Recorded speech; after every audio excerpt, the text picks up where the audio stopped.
আসসালামু আলাইকুম প্রিয় লিসনার্স, হরর স্টোরিজ বিডির আজকের এপিসোডে আপনাদের সবাইকে স্বাগতম। আমরা সর্বদাই চেষ্টা করি আপনাদের সামনে যাতে আমরা সত্য ভয়ানক ভূতের ঘটনা নিয়ে আসতে পারি, এবং সেই প্রচেষ্টায় আমরা প্রতিদিন শুক্রবার কিন্তু আপনাদের সামনে একটি সত্য ভয়ের ঘটনা নিয়ে আসি। আমাদের এই শোটি পরিচালনা করতে দরকার আপনাদের সাহায্য, এবং সেজন্য আপনাদের কাছে যদি থাকে কোনো প্রকার সত্য ভূতের ঘটনা, তাহলে সেটি অবশ্যই আমাদেরকে পাঠাতে একেবারেই ভুলবেন না। আমাদের সাথে কন্ট্যাক্ট করার নিয়ম হচ্ছে আপনারা আমাদেরকে ইমেলে আপনাদের স্টোরিগুলোকে পাঠাতে পারেন। আমাদের ইমেল অ্যাড্রেসটি হচ্ছে horrorstoriesbd@gmail.com, যেটি কিন্তু ডেসক্রিপশনে দেওয়া থাকবে, এবং সেখান থেকে আপনারা কিন্তু আমাদেরকে ইমেল করে পাঠিয়ে দিতে পারেন আপনাদের সাথে ঘটে যাওয়া সত্য ভয়ের ঘটনা, এবং কে জানে হয়তোবা পরবর্তী এপিসোডে আপনাদের পাঠানো ঘটনাটি আমরা হয়তোবা প্রচার করতে পারি। তো আসেন কথা না বাড়িয়ে শুরু করি হরর স্টোরিজ বিডি অরিজিনালসের প্রথম এপিসোড। আজকে আমরা যে ঘটনাটি আপনাদের সামনে উপস্থাপন করতে যাচ্ছি, সেই ঘটনাতে সময়কাল আজ থেকে প্রায় 20 বছর আগে। 20 বছর আগে একটি ঘটনা ঘটেছিল, যেটি আমরা আজকে আপনাদের সামনে উপস্থাপন করতে যাচ্ছি। আপনাদের মধ্যে অনেকে হয়তোবা কার্গো শিপের ব্যাপারে জানেন, এবং আপনাদের মধ্যে সবাই হয়তোবা জানেন যে কার্গো শিপে সাধারণত আপনার যে মালামাল রয়েছে সেগুলো এক দেশ থেকে আরেক দেশে নিয়ে যাওয়া হয়, এবং এইগুলা কিন্তু অনেক বছর ধরে চলে আসতেছে। তো সেরকমই একটা কার্গো শিপের ঘটনা কিন্তু আমরা আজকে আপনাদের সামনে উপস্থাপন করতে যাচ্ছি। তো ঘটনাটির সময়কাল হচ্ছে আজ থেকে প্রায় 20 বছর আগে, 2002 সালের দিকের ঘটনা এটি। তো সেই সময় ইটালির একটা কিন্তু কার্গো শিপ ছিল, যে শিপটির ক্যাপ্টেন ছিল ক্যাপ্টেন উইলিয়াম। তো ক্যাপ্টেন উইলিয়াম যখন কানাডার একটা ক্লোজ পোর্টের দিকে চলে আসে, যে পোর্টের নাম হচ্ছে পোর্ট প্রিন্স রুপার্ট, তিনি যখন সেই পোর্টের কাছাকাছি চলে আসেন, এবং পোর্টের যখন খুবই কাছাকাছি চলে আসেন, তখন সেই সময় তার দলেরই 3জন লোক ছিল, যাদেরকে তিনি প্রোপেলার যেটি রয়েছে সেটি একটু চেক করার জন্য নিচের দিকে পাঠান। এখন আশা করি আপনাদের মধ্যে অনেকেই জানেন যে প্রোপেলারটা কী, বার যারা জানেন না তাদেরকে আমরা বলে দিতে যাচ্ছি। প্রোপেলার হচ্ছে সেই যে পাখাযুক্ত ইঞ্জিনটা, যেটি ঘুরে একটি স্পিড পয়দা করে, যার কারণে কিন্তু জাহাজগুলো কিন্তু একটি ডিস্টেন্স মেনটেন করতে পারে। মানে যেই পাখাটি ঘুরতে আপনারা দেখতে পান, সেই পাখাটিকে প্রোপেলার বলা হয়। তো যখন সেই তিনজন লোককে সেই প্রোপেলারটি চেক করে যখন সেই তিনজন লোককে সেই প্রোপেলারটি চেক করার জন্য ক্যাপ্টেন আদেশ করেন, তখন ক্যাপ্টেনের কথা কিন্তু একেবারে ফেলিয়ে দেওয়া যায় না, এবং সেই কারণে তারা কিন্তু সেই প্রোপেলারটি চেক করতে যান। কিন্তু কোনো একটি দুর্ঘটনাবশত কারণে সেই তিনজনই সেই প্রোপেলারে কাটা পড়ে যান, এবং তাদের খুবই মর্মান্তিকভাবে মৃত্যু ঘটে। এতটাই মর্মান্তিকভাবে মৃত্যু ঘটে যে তাদের মধ্যে কারোরই লাশটা কিন্তু চেনা যাচ্ছিল না। কারোর মাথা পাওয়া গিয়েছে, কারোর হাত, কারোর হয়তোবা পা, এবং কারোর হয়তোবা শরীরে কিছু অংশ পাওয়া গিয়েছিল। এবং এতটাই বাজেভাবে তাদের মৃত্যুটা ঘটেছিল যে তাদের লাশের পরিচয়টা পর্যন্ত করানো যাচ্ছিল না। এবং যখন এই ধরনের ঘটনা ঘটে, তখন সেই জাহাজের ক্যাপ্টেন তিনি সেই জাহাজটিকে, সেই যে পোর্টটি রয়েছে প্রিন্স রুপার্ট পোর্ট, সেই পোর্টে তিনি সেই জাহাজটিকে কিছুক্ষণের জন্য রেখে দেন, এবং যার ফলে সেই লাশগুলোকে ওখানে সেই পোর্টেই কিন্তু নামানো হয়, এবং সেখানে কিন্তু তাদের যে ময়নাতদন্তটা রয়েছে সেটা কিন্তু করানো হয়। এবং ময়নাতদন্তটি করার কারণে কিন্তু একটা লম্বা সময় ধরে সেই জাহাজটি কিন্তু সেই পোর্টেই আটকে ছিল।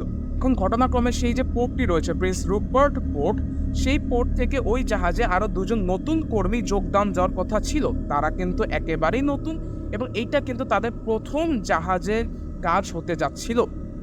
সেই দুজন কিন্তু মেনলি ইন্ডিয়ান ছিলেন, যাদের একজনের নাম ছিল বিষ্ণু এবং আরেকজনের নাম ছিল রাজীব। এখন রাজীব এবং বিষ্ণু তারা কিন্তু প্রায়, আপনারা যদি অনেকে হয়তো বা জানেন যে এই যে যারা এই মার্চেন্ট নেভিতে কাজ করেন, মানে এই যে জাহাজে কাজ করেন, তাদের কিন্তু একটা লম্বা সময় কিন্তু আপনার ট্রেনিং করতে হয়, এবং সেই ট্রেনিংগুলো শেষ হয়ে যাওয়ার পর তারা কোনো না কোনো একটি জাহাজে নিয়োগপ্রাপ্ত হয়ে থাকেন।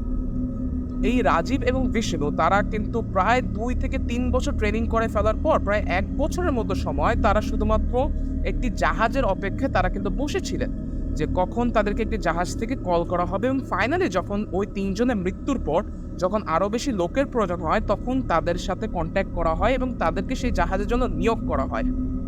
নিয়োগ করার পরেও যেহেতু ওখানে একটি অনাকাঙ্ক্ষিত ঘটনা ঘটে গিয়েছে, যার কারণে কিন্তু জাহাজটি অনেক লম্বা একটি সময় ওই পোর্টে অবস্থানরত অবস্থায় ছিল, যার কারণে কিন্তু এই বিষ্ণু এবং রাজীব তারা কিন্তু অধৈর্য হয়ে যাচ্ছিলেন যে এতটি সময় কেন তাদেরকে বোর্ডে আপনার জাহাজ থাকার পরও কেন তাদেরকে জাহাজে যাওয়ার অনুমতি তারা পাচ্ছেন না? তারা কিন্তু ভিতরকার কোনো ঘটনাই তারা জানেন না যে ওই জাহাজে কি ঘটে গিয়েছে কিছুদিন আগে। প্রায় ৬টি মাস পর তারা কিন্তু সকল বাধা বিপত্তি পার করে সেই জাহাজটি আবারও কিন্তু পানিতে চলার পারমিশনটি পেয়ে যায় এবং রাজীব এবং বিষ্ণু তারা কিন্তু সেখানে অ্যাজ এ ক্রুমেন্ট জয়েন কিন্তু করেন এবং এটার ফলে কিন্তু তাদের যে নৌযাত্রাটি রয়েছে, তাদের জীবনে যে মার্চেন্ট নেভি হওয়ার স্বপ্নটি রয়েছে, সেটি কিন্তু পূরণে তারা এক ধাপ এগিয়ে যান।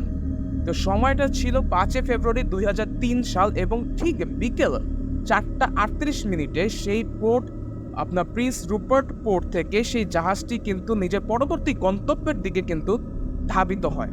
পোর্ট থেকে যখন আপনার জাহাজটি রওনা হয় তারপর ঠিক ২ দিন কোনো প্রকার কোনো ঘটনাই কিন্তু ওখানে ঘটেনি।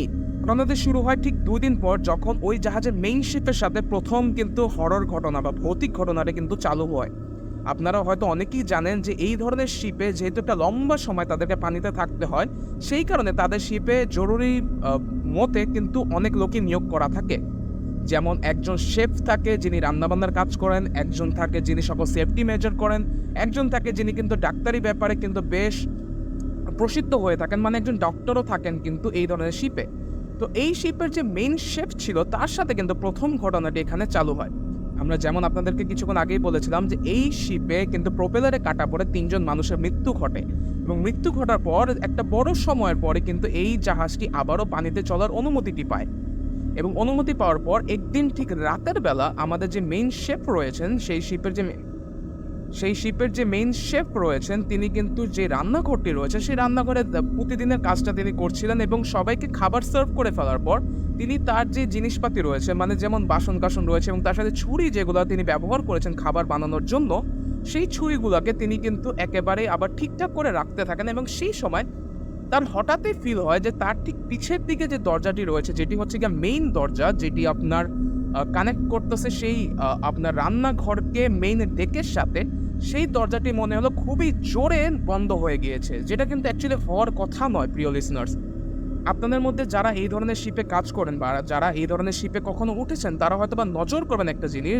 যে টার্বুলেন্সটা হয়, মানে যে ঝাঁকিটা খায় অ্যাকচুয়ালি শিপগুলো যখন আপনার এভাবে করে পানিতে চলাচল করে, তখন কিন্তু পানির যে একটা ঢেউ আছে সেই ঢেউয়ের সাথে যাতে এভাবে করে দরজাগুলো বাড়ি না খায় বা দরজাগুলো এমনি মানে শব্দ না করতে পারে, সেই জন্য এক ধরনের আপনার উপরে একটা লকের মতো দেওয়া থাকে, যার কারণে কিন্তু দরজাগুলো খুব প্রেশার না দিলে সাধারণত বন্ধ হয় না। তো তিনি দেখতে পারলেন তার ঠিক পিছের দিকে যে মেইন দরজাটি রয়েছে সেটি খুব জোরে এসে কিন্তু লেগে গেল এবং এটাই কিন্তু তিনি অনেকখানি চমকে উঠেছিলেন। কারণ কি, যেমনটা আমরা আপনাদেরকে বললাম প্রিয় লিসনার, যে খুব শক্ত কোনো কিছু বা খুব শক্তি দিয়ে যদি দরজাটাকে না লাগানো হয় তবে সেক্ষেত্রে দরজাটা মানে একেবারেই লাগার কিন্তু কোনো ওয়ে নেই। তো তিনি এটা দেখে অনেকখানি শক হয়ে গিয়েছিলেন ঠিকই, বাট তিনি চিন্তা করলেন হতে পারে যে খুব বড় কোনো ঢেউ এসেছিল যার কারণে দরজাটা এভাবে করে লেগে গিয়েছে। তিনি প্রথম দিন ওই জিনিসটাকে বা ওই ঘটনাটিকে একেবারেই কিন্তু নর্মালভাবে নেন। ঠিক তার পরের দিন যখন তিনি আবারও সে জায়গায় কাজ করছিলেন, প্রথম ঘটনাটি রাতে ঘটলো প্রিয় লিসনার, দ্বিতীয় ঘটনাটি কিন্তু ঘটে একেবারেই ভোর দুপুরে তিনি যখন ওখানে নিজের দৈনন্দিন কাজটা করছিলেন, তিনি তখন কিছু জিনিস কাটাকাটি করছিলেন এবং তার ঠিক পিছের দিকে আপনার যে চুলাটি রয়েছে সেই চুলাটিতে কিন্তু বেশ খানিকটা খাবার কিন্তু বানানো হচ্ছিল, মানে একদিক দিয়ে তিনি কাটাকাটিও করছিলেন এবং আরেক দিক দিয়ে কিন্তু খাবারও তিনি বানাচ্ছিলেন একই সাথে। কারণ কি, অবশ্যই যারা এখানে রয়েছেন, যেসব লোকজন এখানে কাজ করতেছেন, তাদের খাবার দেওয়ার একটা কিন্তু ব্যাপার-স্যাপার কিন্তু থেকেই যাচ্ছে, যার কারণে তিনি কিন্তু খুব প্রেশারের মধ্যে ছিলেন। হঠাৎই তিনি নজর করলেন যে পিছের দিকে থাকা যে আপনার কড়ইটি রয়েছে সেই কড়ইটি হঠাৎই খুবই জোরে মাটিতে পড়ে গেল, যেটা কিন্তু একেবারেই পড়ার কোনো ওয়ে কিন্তু নেই প্রিয় লিসনার্স। হঠাৎই নজর করলেন যে সেই কড়ইটি হঠাৎই খুবই জোরে, মনে হলো কেউ মাটিতে ছুঁড়ে মেরেছে, এতটা জোরে এবং খুবই বিকট একটি শব্দে তিনি পুরোই চমকে যান এবং তিনি এতটাই চমকে যান এবং এতটাই ভয় পেয়ে যান যে তিনি ডাইরেক্ট ডেকে চলে যান এবং ডেকে গিয়ে কিছু লোকজনকে নিয়ে এসে সেই জিনিসটা বলেন। কিন্তু অবশ্যই লোকজন তো সেটা বিশ্বাস করতে একেবারেই নারাজ, তো যার কারণে কিন্তু সেই ঘটনাটাও ওদিনের মতো ধামাচাপা পড়ে যায়। তারপর থেকে এই মেইন শেফের সাথে কিন্তু আর তেমন একটা ঘটনা না ঘটলেও পরবর্তী ঘটনাটা কিন্তু যার সাথে ঘটতে যাচ্ছে সেটা কিন্তু এই পুরো জিনিসটাকেই একেবারেই কিন্তু একটা আলাদা রূপ প্রদান করতে যাচ্ছে প্রিয় লিসনার্স। ঘটনা দুইটি ঘটে আপনার সেকেন্ড অফিসারের সাথে। এমনকি যারা এই কর্মক্ষেত্রের সাথে জড়িত নয় তাদের মধ্যে অনেকে হয়তো বুঝতে পারতেছে না যে সেকেন্ড অফিসার অ্যাকচুয়ালি কাজ কি।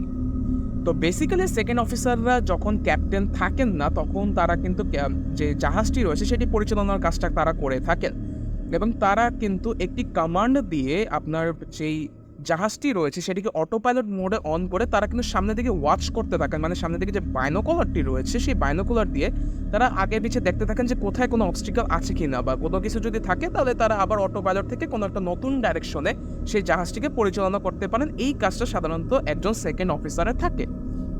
তো ওই জাহাজে যে সেকেন্ড অফিসার ছিলেন, সঙ্গত কারণে তার নাম আমরা এখানে বলতে পারছি না, এবং যেখান থেকে আমি ঘটনাটি পেয়েছি তিনিও কিন্তু সেই যেই সেকেন্ড অফিসার রয়েছেন তার কিন্তু নামটি আমাদেরকে বলতে পারেনি। তিনি একটি অস্পষ্ট নাম আমাদেরকে বলেছেন ঠিকই, কিন্তু আমরা চাচ্ছি না আপনাদেরকে সেই অস্পষ্ট নামটি বলতে, যাতে আপনাদের কখনোই যাতে মনে না হয় যে এই ঘটনাটি একেবারে মিথ্যে। যাই হোক, আমরা ঘটনাতে আবারও চলে আসি। তো সেই যে সেকেন্ড অফিসারটি রয়েছেন তিনি কিন্তু তার রেগুলার যে ওয়াচটি রয়েছে সেটি কিন্তু করতেছিলেন, যেটি কিন্তু রাত 12টা থেকে সকাল 6:30 পর্যন্ত তার শিফটটা থেকে থাকে। এবং তখন কিন্তু রাত অ্যারাউন্ড 4টার মতো কিন্তু সময় কিন্তু তখন হচ্ছে, এবং তিনি কিন্তু তার রেগুলার যে ওয়াচটি রয়েছে সেই ওয়াচটি কিন্তু করছেন। হঠাৎই তিনি নজর করলেন যে তার ঠিক ডান পাশে বাইনোকুলারে তিনি দেখলেন, এবং বাইনোকুলারে দেখলেন যে তার ঠিক ডান পাশে 3টি আপনার ছোট নৌকার যে আলোগুলো রয়েছে। প্রিয় লিসেনার্স, আপনাদের মধ্যে যারা যারা হাওর এরিয়াতে বসবাস করেন বা নদীমাতৃক এরিয়াতে বসবাস করেন বা নদীর আশেপাশে বসবাস করেন, তারা জানেন যে অনেক ছোট ছোট যে নৌকাগুলি রয়েছে সেগুলো এক ধরনের ছোট কুপিবাতি ব্যবহার করা হয়। যে কুপিবাতিগুলো যখন আলো দেয় তখন মনে হয় যে দূর থেকে কোনো কিছু নদীর উপরে আলো দিচ্ছে। তো এরকম 3টা আলো তিনি স্পট করতে পারেন, এবং বাইরের দেশে কিন্তু এই ধরনের আলোগুলো মানে সবচেয়ে ছোট যে নৌকাগুলো রয়েছে সেগুলো কিন্তু ফিশিং নৌকাগুলো হিসাবেই কিন্তু গণ্য করা হয়। তো তিনি ভাবলেন যে 3টা হয়তো বা ফিশিং নৌকা, মানে ছোট ফিশিং নৌকা তাদের জাহাজের ঠিক ডান পাশে অবস্থান করছে, এবং তিনি সেটা চিন্তা করে ভাবলেন যে ঠিক আছে, আমার অটো পাইলটটা যেদিকে দেওয়া হচ্ছে অ্যাটলিস্ট এই নৌকাদের কোনো ক্ষতি হবে না। এবং তিনি কিন্তু সেটাই নোটিস করে নিজের নর্মাল যে ওয়াচটি রয়েছে সেই ওয়াচটি কিন্তু আবারও করতেছিলেন, মানে আশেপাশে তাকাচ্ছিলেন বাইনোকুলার দিয়ে যে আর কিছু দেখা যায় কি না। হঠাৎই তিনি নজর করলেন যে এতক্ষণ যে 3টি আলো তিনি নিজের ডান পাশে দেখতেছিলেন সে 3টি আলো হঠাৎই তিনি নিজের বাম পাশে দেখতে পাচ্ছেন, এবং এটি দেখে তিনি কিন্তু টোটালি শক হয়ে যায় প্রিয় লিসেনার্স, এবং তিনি একেবারেই নিশ্চুপ হয়ে যান, কারণ কি এটা কিন্তু একেবারেই সম্ভব নয়। কারণ কি সেই সময় পুরো কমান্ডিং রুমে তিনি শুধুমাত্র একা অবস্থান করছিলেন, এবং যদি কেউ অটো পাইলট মুডটাকে অন্যদিকে সেট না করেন তাহলে কখনোই এই জিনিসটা দেখা সম্ভব নয়। মানে পুরো জাহাজের দিকটাই চেঞ্জ হয়ে গিয়েছে, এবং যেহেতু জাহাজটি অটো পাইলটে দেওয়া ছিল তাই এটা একেবারেই সম্ভব নয় যে জাহাজ নিজে নিজে সেই দিকটিকে চেঞ্জ করে ফেলবে। অটো পাইলটের মানে হচ্ছে গিয়ে প্রিয় লিসেনার যে আপনি জাহাজকে একটা দিকে আপনি দিক নির্দেশনা দিয়েছেন যে এই জাহাজটি সোজা যাবে, তখন সেই জাহাজটা যত যাই হোক না কেন সেই জাহাজটি সোজাই যাবে। সেই জাহাজ কখনোই নিচ থেকে দিক পরিবর্তন করতে পারবে না। কিন্তু এই জায়গায় প্রিয় লিসেনার্স ঘটনাটি ঘটেছে যে পুরো জাহাজের দিকটাই চেঞ্জ করে ফেলা হয়েছে, যার কারণে যেই আলোগুলো এই সেকেন্ড অফিসার ডান দিকে দেখতে পাচ্ছিলেন সেই আলোগুলি তিনি এখন বাম দিকে দেখতে পাচ্ছেন। এবং তিনি এটা দেখার সাথে সাথে খুবই ভয় পেয়ে যান এবং খুবই আশ্চর্যচকিত হয়ে যান, এবং সাথে সাথে তিনি যখন আবার যে কন্ট্রোল প্যানেলটি রয়েছে সেখানে যান, সেখানে গিয়ে তিনি আরও বেশি অবাক হয়ে যান, কারণ কি পুরো অটো পাইলট মোডটাকে কেউ একজন পুরো একেবারে ডিস অটো পাইলটে করে দেন ওটাকে আবার নতুন করে আপনার টার্গেট ফিক্স করে অটো পাইলট করা হয়েছে। মানে অটো পাইলট মোডটাকে অফ করে নতুন দিক নির্দেশনা দিয়ে সেটাকে আবারও অটো পাইলট মোডটাকে অন করা হয়েছে, এবং এটা দেখে তিনি পুরোই কিন্তু ভয়ে ঘেমে যাচ্ছিলেন। কারণ কি সেই জায়গায় যে কন্ট্রোল রুমটা রয়েছে সেটির দরজা ভিতর থেকে লক করা ছিল, বাইরের থেকে কোনোভাবে দরজাটা খোলা সম্ভব নয়, এবং যদি অন্য কোনো মানুষ এখানে না আসে তাহলে কোনোভাবেই অটো পাইলট মোডটাকে চেঞ্জ করা সম্ভব নয়। যার মাধ্যমে এটা দাঁড়াচ্ছে যে কেউ না কেউ এখানে এসেছে এবং এখানে এসে সেই পুরো অটো পাইলট সিস্টেমটাকে চেঞ্জ করে ফেলেছে, যার মাধ্যমে কিন্তু পুরো জাহাজের দিকটাই চেঞ্জ হয়ে গিয়েছে। এবং এইটা দেখে সেই সেকেন্ড অফিসার এত বেশি পরিমাণে ভয় পান যে তিনি দৌড় দিয়ে ক্যাপ্টেনের রুমে চলে যান, এবং সেই সময় কাঙ্ক্ষিত কোনো একটি কারণে ক্যাপ্টেন উইলিয়াম নিজের অফ থাকার পরও তিনি কিন্তু সেই সময় সজাগ ছিলেন, এবং তাকে যখন সেকেন্ড অফিসার এসে এই কথাগুলি বলেন তিনি তখন উপরের দিকে যান, এবং উপরের দিকে যে কন্ট্রোল প্যানেলে গিয়ে তিনিও এই জিনিসটা নোটিস করেন যে পুরো অটো পাইলট সিস্টেমটাকে চেঞ্জ করে ফেলা হয়েছে, যেটা কিন্তু একেবারেই সম্ভব নয়।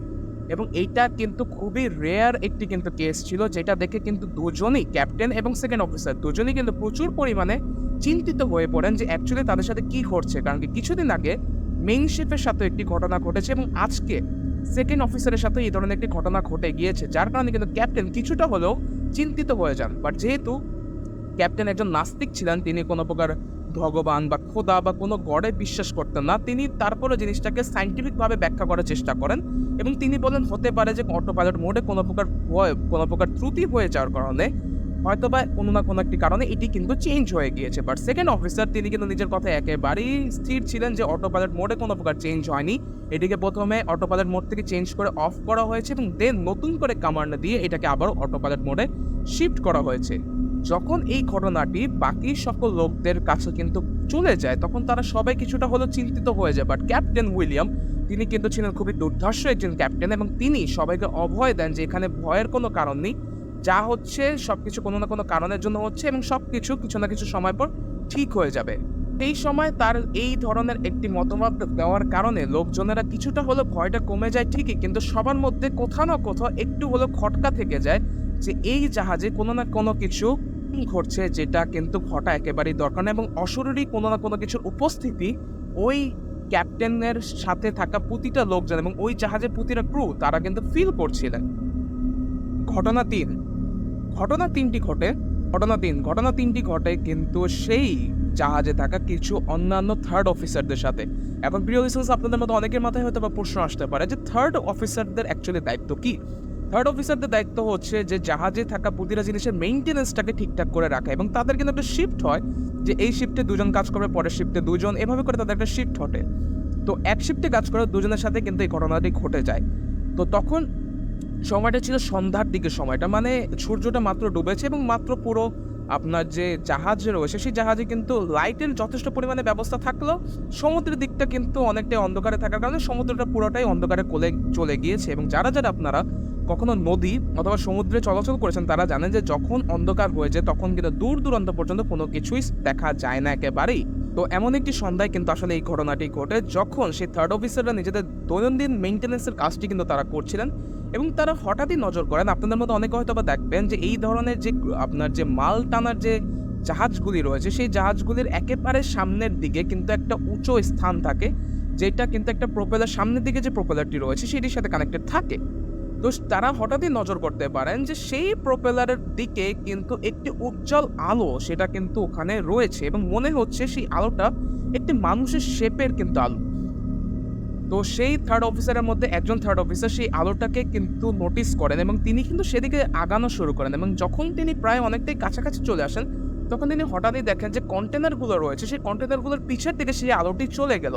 তিনি সেই জিনিসটিকেও চেক করার জন্য যখন সেই কন্টেনারগুলোর পিছে যান তিনি সেখানে কিছুই দেখতে পান না, যেটি কিন্তু তাকে অনেক বেশি ভয়ে ফেলে দেয়। কারণ কি হঠাৎই তিনি এই ধরনের একটা আলো দেখতে পাইলেন এবং হঠাৎ সেই আলোটি চলে গেল, এটা কিন্তু তাকে অনেক বেশি চিন্তিত করে তোলে। এবং যেহেতু তিনি এই ধরনের জিনিসগুলোতে বিশ্বাস করতেন, মানে এই ভূত, জিন, আত্মা, অতৃপ্ত আত্মা এগুলোতে বিশ্বাস করতেন, তিনি সাথে সাথে খুবই ভয় পেয়ে যান এবং খুবই ভয় পেয়ে তিনি নিজের ক্যাপ্টেনকে এই জিনিসটা জানান। এবং ক্যাপ্টেন উইলিয়াম যেহেতু তিনি এই যে সব জিনিসগুলোতে আগেও ফেস করেছেন এবং ফেস করে ফেলার পর তিনি যেহেতু এগুলোকে থামাচাপা দেওয়ার একটা চেষ্টা করেছিলেন, তিনি চিন্তা করেছেন এগুলো হয়তো কোনো একটা কারণে হয়েছে।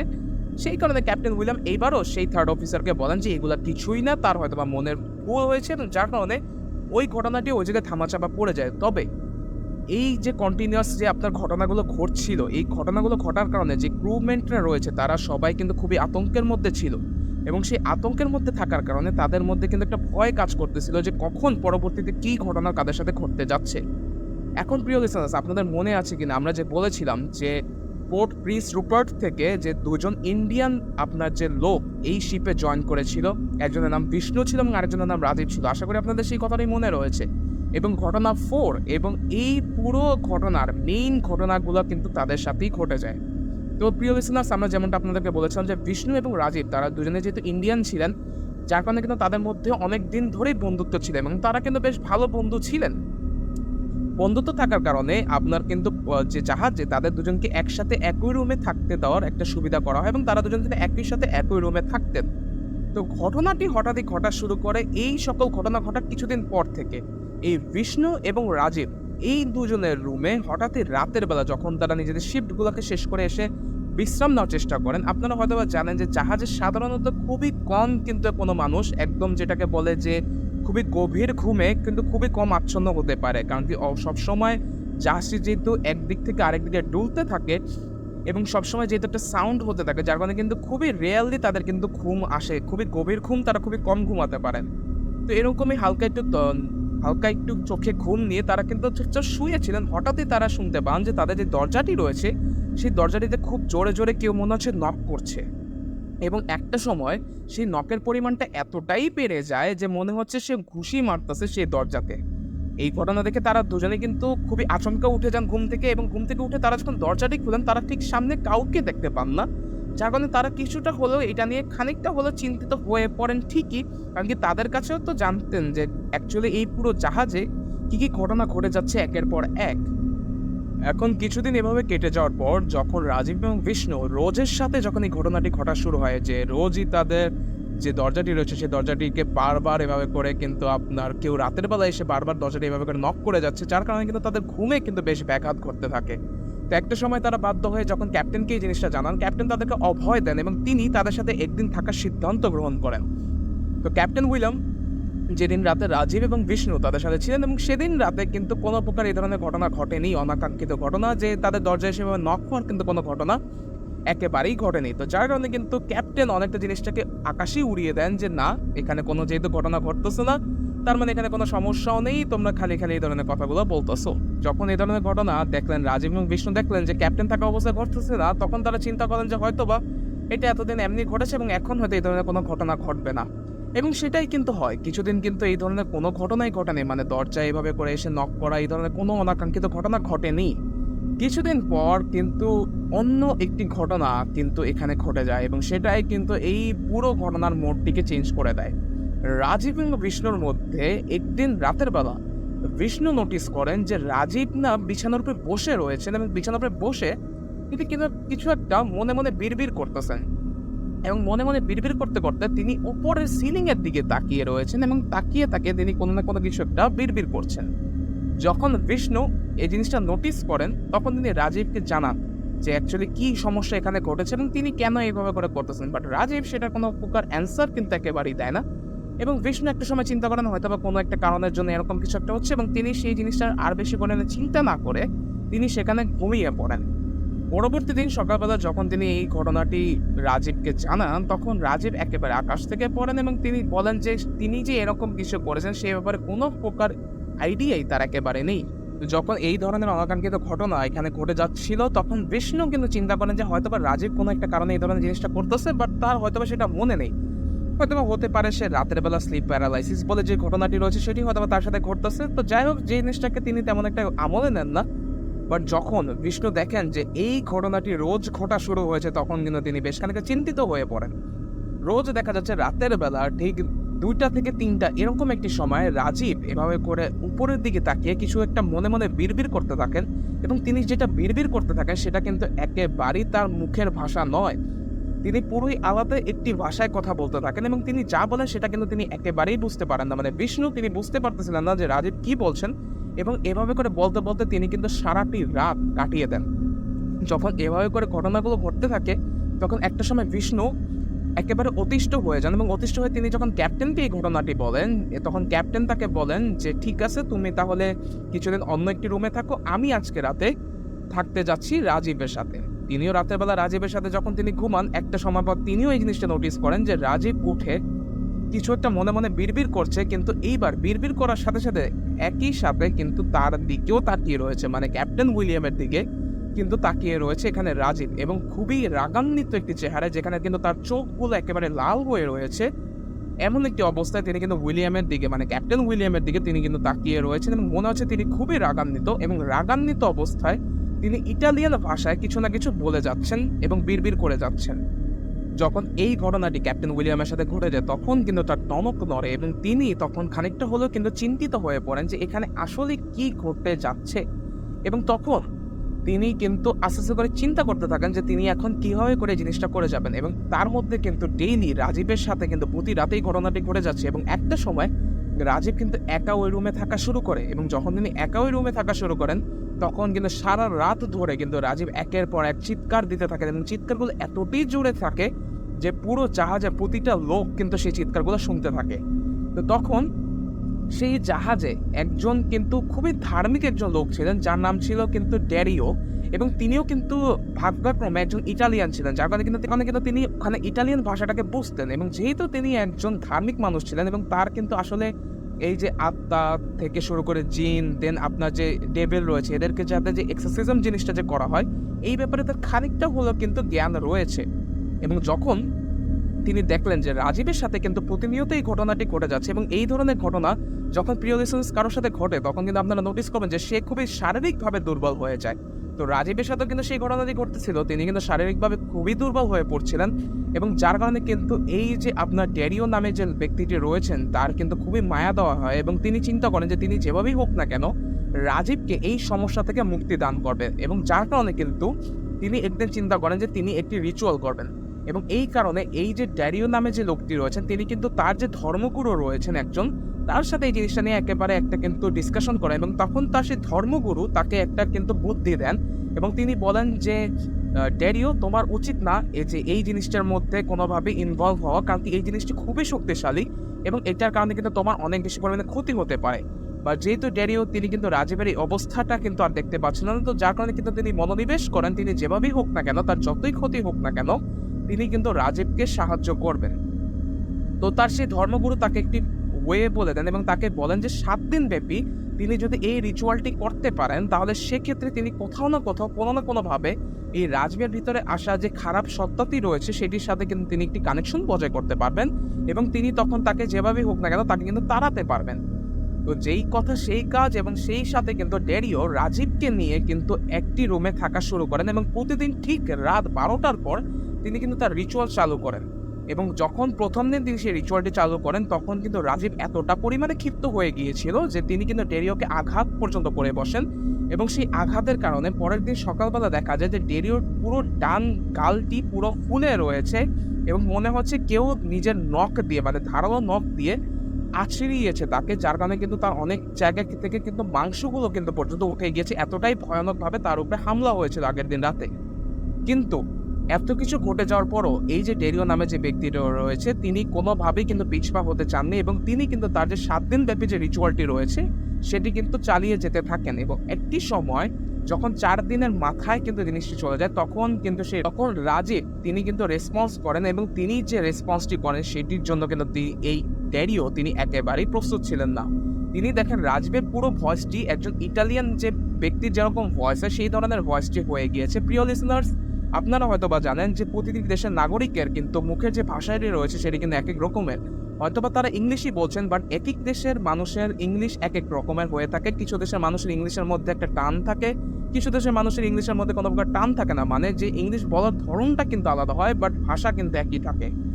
এই রাজীবের মুখ থেকে যে ইংলিশটি বের হচ্ছিল সেটি কিন্তু পুরোটাই ছিল একজন ইটালিয়ান মানুষ যেভাবে করে ইংলিশ বলে থাকে ঠিক সেই ধরনের ইংলিশ কিন্তু এখান থেকে রাজীব বলছিল। তো যার কারণে কিন্তু এই ড্যারিও নামে যে ব্যক্তিটি রয়েছেন তিনি খানিকটা হলেও কিন্তু চিন্তিত হয়ে পড়েন এবং চিন্তিত হওয়ার পর যখন তিনি জিজ্ঞাসা করেন ড্যারিওকে যে তিনি কে, তখন ড্যারিও এবং চিন্তিত হওয়ার পর যখন তিনি রাজীবকে জিজ্ঞাসা করেন যে এই তার ভিতরে থাকা ব্যক্তিটি কে, তখন রাজীব উত্তর দেন যে তিনি হচ্ছেন ফ্লেভিও। এখন প্রিয় লিসনার্স, আপনাদের মধ্যে অনেকের মাথায় প্রশ্ন আসতে পারে যে এই ফ্লেভিও ব্যক্তিটাকে। প্রিয় লিসনার্স, মনে আছে ঘটনার শুরুতে আমরা বলেছিলাম যে এই জাহাজটি প্রায় অনেকগুলো মাস একটি পোর্টে দাঁড়িয়ে ছিল শুধুমাত্র প্রোপেলারে 3 জনের মৃত্যুর কারণে। তো সেই 3 জনের মধ্যে একজন ইটালিয়ান নাবিক ছিলেন যার নাম কিন্তু ছিল ফ্লেভিও এবং সেই ফ্লেভিওর মৃত্যু কিন্তু সেই প্রোপেলারে কেটে যাওয়ার কারণে হয়েছিল এবং এখন রাজীব নিজেকে সেই ফ্লেভিও বলে দাবি করছে। যখন ড্যারিও এই কথাটি শুনেন তিনি কিন্তু ফ্লেভিওকে চিনতেন এবং তিনি যে গলার ভয়েসটি শুনেন যখন রাজীবের মুখ থেকে তখন তিনি পুরোপুরিভাবে শিওর হয়ে যান যে এটার ভিতরে যে লোকটি রয়েছে সেটি কিন্তু ফ্লেভিওই রয়েছে। যখন ড্যারিও তিনি যখন ক্যাপ্টেন উইলিয়ামকে এই সকল কথাগুলো জানান তখন ক্যাপ্টেন উইলিয়াম তো প্রথমত একেবারেই বিশ্বাস করতে চান না এবং বিশ্বাস করার একেবারেই কিন্তু তার প্রশ্ন আসে না, কারণ কি তিনি চিন্তা করেছেন যে ফ্লেভিও তো মারা গিয়েছে, তিনি কিভাবে আবার ফেরত আসতে পারেন। তো তখন তিনি সিদ্ধান্ত গ্রহণ করেন যে 6ষ্ঠ দিনে তিনি কিন্তু যাবেন সেখানে এবং তিনি দেখবেন যে অ্যাকচুয়ালি সেটা ফ্লেভিও কিনা। তো ড্যারিও, ক্যাপ্টেন উইলিয়াম এবং তার সাথে কিন্তু রাজীব 3 জনে কিন্তু আপনার সেই ঘরে অবস্থান করছিলেন সেদিন 6ষ্ঠ দিনে, মানে রিচুয়ালের 6ষ্ঠতম দিনে সেখানে অবস্থান করছিলেন এবং রাতের বেলা যখন রাজীব সে আগের মতো উপরের দিকে তাকে বিড়বিড় করা শুরু করে ঠিক তখনই কিন্তু ড্যারিও নিজের মন্ত্রতন্ত্র পড়ে কিন্তু সেই রাজীবের ভিতরে থাকা সত্তাটাকে আনতে সক্ষম হয় এবং যখন সেই সত্তাটি সেখানে ক্যাপ্টেন উইলিয়ামকে দেখেন তখন কিন্তু সেই সত্তাটি মানে রাজীব তিনি কিন্তু ক্যাপ্টেন উইলিয়ামের উপরে চড়াও হন এবং তিনি কিন্তু তাকে এক প্রকার মারার চেষ্টা করেন যখন ঘটনাটাই কিন্তু যখন এই দিকে কিন্তু মোড় নিয়ে নেয়, তখন আস্তে আস্তে করে কিন্তু ডেরিও তিনি কিছু মন্ত্র পড়ে কিন্তু ওখানে রাজীবকে শান্ত করতে সক্ষম হন। এবং তখন তিনি জিজ্ঞাসা করেন রাজীবকে, মানে সে রাজীবের ভিতরে থাকা সেই ফ্লেভিওকে জিজ্ঞাসা করেন যে তিনি কি কারণে এখানে রাজীবের দেহের মধ্যে এসেছেন এবং কি কারণে তিনি এখানে এভাবে করে ঘুরে বেড়াচ্ছেন। তখন ফ্লেভিও জানান যে কিছুদিন আগে যখন তিনি মারা যাচ্ছিলেন, তার মারা যাওয়ার ঠিক কিছুদিন আগে তার ক্যাপ্টেন উইলিয়ামের সাথে খুব বেশি পরিমাণে কথা কাটাকাটি হয় এবং ক্যাপ্টেন উইলিয়ামকে তিনি জানাচ্ছিলেন যে তিনি নিজের গ্রামের বাড়ি মানে দেশে ফেরত যেতে চান, কিন্তু ক্যাপ্টেন উইলিয়াম কোনোভাবেই তাকে কোনো প্রকার পারমিশন দিচ্ছিলেন না দেশে ফেরত যাওয়ার। যখন ক্যাপ্টেন উইলিয়াম এই কথাগুলি শোনেন তখন কিন্তু ক্যাপ্টেন উইলিয়াম তখনও বিশ্বাস করতেছিলেন না, তিনি ভাবতেছিলেন রাজীবের হয়তো এটা কোনো প্রকার মানসিক রোগ হতে পারে। তো তখন সেই ক্যাপ্টেন উইলিয়াম তিনি কিন্তু রাজীবের ভিতরে থাকা সত্তাটিকে এমন কিছু প্রশ্ন জিজ্ঞাসা করেন যেগুলো শুধুমাত্র ক্যাপ্টেন উইলিয়াম এবং ফ্লেভিওর মাঝখানকার কথোপকথনের মাধ্যমেই কিন্তু ঘটেছিল এবং রাজীব সেই প্রতিটি উত্তর কিন্তু একেবারে সঠিকভাবে দিয়ে দেন। এবং তখন কিন্তু ক্যাপ্টেন উইলিয়াম বিশ্বাস করতে বাধ্য হন যে রাজীবের মধ্যে থাকা যে সত্তাটি রয়েছে সেটি কিন্তু আসলেই মৃত ফ্লেভিও। এবং যখন ডেরিও তিনি যখন এই রাজীবকে জিজ্ঞাসা করেন, মানে রাজীবের ভিতরে থাকা ফ্লেভিওকে জিজ্ঞাসা করেন যে তিনি কেন এখানে এসেছেন এবং তিনি কি হলে রাজীবকে ছেড়ে চলে যাবেন, তখন ফ্লেভিও জানান যে তিনি কখনোই এখানে রাজীবকে ফেরত চলে যাবেন না। তিনি বলেন যে তার মৃত্যু ঘটেছে ক্যাপ্টেন উইলিয়ামের কারণে এবং ক্যাপ্টেন উইলিয়ামের কারণে তিনি কিন্তু তখন নিজের পরিবারের কাছে থাকতে পারেননি যখন কিন্তু তার নিজের পরিবারের সাথে থাকা সবচেয়ে বেশি দরকার ছিল এবং তিনি ক্যাপ্টেন উইলিয়ামের প্রাণ এখানে চান। যখন এই ধরনের ঘটনা, যখন এই কথা ক্যাপ্টেন উইলিয়াম শোনেন তিনি কিন্তু খুবই বেশি পরিমাণে ভয় পেয়ে যান এবং তিনি তখন যেভাবেই হোক না কেন চাচ্ছিলেন যে ফ্লেভিওকে রাজীবের দেহ থেকে আলাদা করতে এবং তখন তিনি ডেরিওকে এই কথাগুলো বলেন। যখন এই কথাগুলো ডেরিও শুনে এবং তিনি তখন আবার ফ্লেভিওকে জিজ্ঞাসা করেন যে কি হলে তিনি আসলে এখানে রাজীবের দেহটাকে চলে যাবে এবং উইলিয়ামকেও তিনি মাফ করে দিবেন, তখন ফ্লেভিও জানায় তিনি যত যাই হোক তিনি উইলিয়ামকে কখনো মাফ করবেন না, কারণ কি উইলিয়ামের কারণে তিনি কিন্তু নিজের গ্রামে যেতে পারেননি, নিজের পরিবারের কাছে পৌঁছাতে পারেননি যখন তার সবচেয়ে বেশি দরকার ছিল নিজের পরিবারের তাকে। এবং যখন এই ঘটনা বা এই কথা কাটাকাটিটা চলতেছিল তখন একটা সময় উইলিয়াম বলেন যে ঠিক আছে, তোমার কি কি লাগবে বা তোমার পরিবারের কি কি দরকার সেই সকল কিছু তাকে বলতে এবং উইলিয়াম কিন্তু সেই সকল দায়িত্বগুলো নিবে। তখন ফ্লেভিও জানান যে তার মেয়ের বিয়ে ছিল এবং তার মেয়ের বিয়ের জন্য যে টাকা পয়সা দরকার ছিল সেই টাকা পয়সা নিয়ে কিন্তু ফ্লেভিও কিন্তু সেখানে নিজের পরিবারের কাছে পৌঁছাতে পারেনি ক্যাপ্টেন উইলিয়ামের কারণে এবং এখনো পর্যন্ত তার যে দেহটি রয়েছে সেই দেহটি কিন্তু এখনো পর্যন্ত পৌঁছাতে পারেনি নিজের পরিবারের কাছে এবং সেই দেহটি কিন্তু কানাডার সেই পোর্টটি রয়েছে, প্রিন্স রুপার্ট যে পোর্টটি রয়েছে সেই পোর্টে এখনো পর্যন্ত রয়ে গিয়েছে। যখন উইলিয়াম এই সকল কথাটি শোনে তখন উইলিয়াম যে ফ্লেভিওটি রয়েছে মানে রাজীবের ভিতরে থাকা সেই আত্মাটি রয়েছে সেই আত্মাটিকে জানায় যে ঠিক আছে, তোমার মেয়ের দায়িত্ব থেকে শুরু করে তোমার পরিবারের সকল ভরণ পোষণের দায়িত্ব আজকে থেকে আমি নিব এবং যত তোমার যে দেহটি রয়েছে, তোমার যে বডিটি রয়েছে যেটি ময়নাতদন্তের কারণে এখানে রেখে দেওয়া হয়েছে সেটিকে আমি তোমার দেশে পাঠানোর একটি ব্যবস্থা করব। যখন এই ধরনের ঘটনাগুলো বলা হয় তখন ফ্লেভিও মানে রাজীবের ভিতরে থাকা ফ্লেভিও তিনি বলেন যে যত যাই হোক না কেন তিনি কোনোভাবেই তাকে কিন্তু রাজীবকে মানে ছেড়ে যাবেন এবং তিনি উইলিয়ামকে কিন্তু মেরেই এখান থেকে যাবেন। যখন এই কথাগুলি শোনেন তখন ডেরিও কিছু রিচুয়াল এখান থেকে করেন এবং রিচুয়ালের মাধ্যমে একটা সময় ফ্লেভিও রাজি হয়ে যায় এই শর্তে যে ক্যাপ্টেন উইলিয়ামকে সারাটা জীবন নিজের তার যে ফ্লেভিওর যে পরিবার রয়েছে সেই পরিবারের দায়িত্ব নিতে হবে এবং তারই সাথে তার যে লাশটি রয়েছে সেটিকে সসম্মানে তার দেশে পাঠিয়ে দেওয়ার ব্যবস্থা করে ফেলতে হবে। এবং উইলিয়ামও সেই কথা একেবারেই রাজি হয়ে যায় এবং রাজি হয়ে যাওয়ার পর ঠিক সপ্তম যে দিনটি রয়েছে সপ্তম দিনে যখন ডেরিও ফাইনালভাবে যে এক্সোসিজমটি রয়েছে সেটি যখন করেন তখন রাজীব কিন্তু টোটালি ফ্লেভিওর কন্ট্রোল থেকে বাইরে চলে যান এবং রাজীব একেবারে সুস্থ স্বাভাবিক হয়ে যান।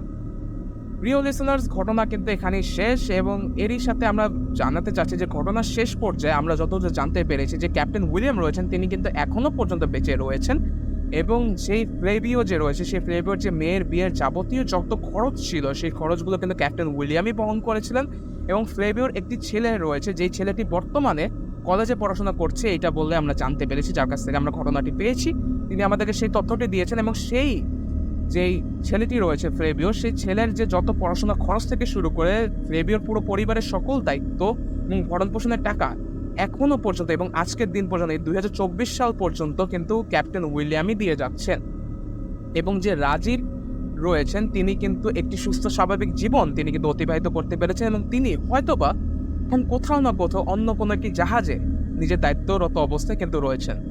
তো প্রিয় লিসনার্স, এই ছিল আজকে আমাদের ঘটনা ভূতুরে জাহাজকে নিয়ে। যদি আপনাদের ঘটনাটি পছন্দ হয় তাহলে অবশ্যই একটি লাইক করতে ভুলবেন না। কমেন্ট করে জানান যে আপনাদের আজকে আমাদেরকে এই ঘটনাটি কেমন রয়েছে, এবং অবশ্যই নিজের বন্ধুদের সাথে শেয়ার করতে একেবারে ভুলবেন না। আপনাদের একটি কমেন্ট, একটি শেয়ার, একটি লাইক আমাদেরকে কিন্তু অনেক বেশি পরিমাণে অনুপ্রাণিত করবে, এবং তারই সাথে কিন্তু চ্যানেলটিকে একেবারেই সাবস্ক্রাইব করতে ভুলবেন না, কারণ কি প্রতি শুক্রবার আমরা কিন্তু চেষ্টা করব আপনাদের কাছে সত্য ভয়ের ঘটনা নিয়ে আসার জন্য। আমরা কিন্তু আপনাদেরকে আবারও জানাতে যাচ্ছি, ডেসক্রিপশন বক্সে আমাদের কিন্তু ইমেল অ্যাড্রেসের লিঙ্ক দেওয়া রয়েছে। ইমেল অ্যাড্রেসটি দেওয়া রয়েছে, যেটি হচ্ছে horrorstoriesbd@gmail.com। এখানে কিন্তু আপনারা ইমেল করে আপনাদের সাথে ঘটে যাওয়া সত্য ঘটনা আমাদেরকে পাঠিয়ে দিতে পারেন।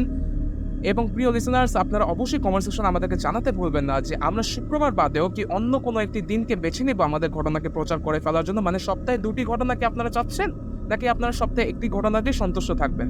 তো প্রিয় লিসনার্স, সবাই ভালো থাকবেন। সবাইকে জানাচ্ছি আল্লাহ হাফেজ, আসসালামু আলাইকুম।